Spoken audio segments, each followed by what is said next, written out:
Fin 2024, eh bien voilà, c'est l'occasion pour nous de faire avec vous le bilan sur les réalisations de nos pays africains.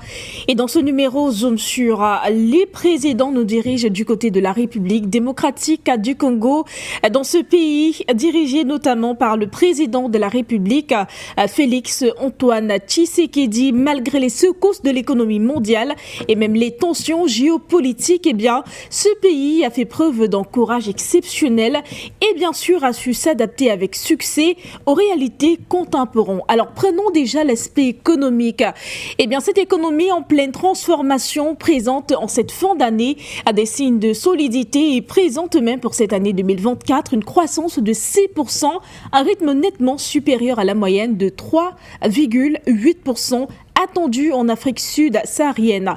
En parallèle, un accord préliminaire avec le Fonds monétaire international d'un montant de 3 milliards de dollars fortifie la position de ce pays face aux enjeux économiques actuels. Mais cependant, il est quand même à noter une inflation assez grande qui constitue toujours un réel problème en République démocratique du Congo.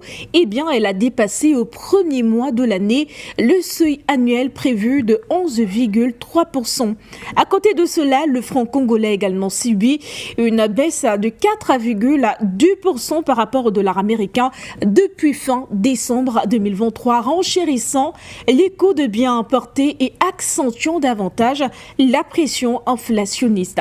Et bien pour soutenir leur croissance économique, le gouvernement du président Félix Antoine Tshisekedi a su s'adapter et dans le cadre microéconomique et améliorer l'environnement des affaires et mobiliser les financements et des conditions plus favorables, ce qui a d'ailleurs permis au Trésor public de financer des projets structurants. À côté de cela, le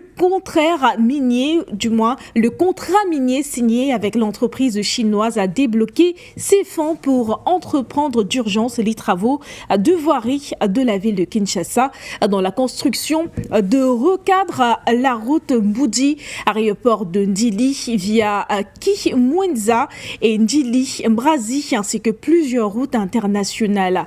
Notons également que le jeudi 3 octobre 2024 dans la zone ouest, le litre d'essence a justement passé de 3 340 à 2 949 francs congolais. Au cœur de tout développement, notons que le secteur agricole joue également un rôle central. Et pour ce faire, le président de la République, Félix Antoine Tshisekedi, a décidé en 2024 de faire de l'agriculture le levier d'une croissance inclusive et surtout durable.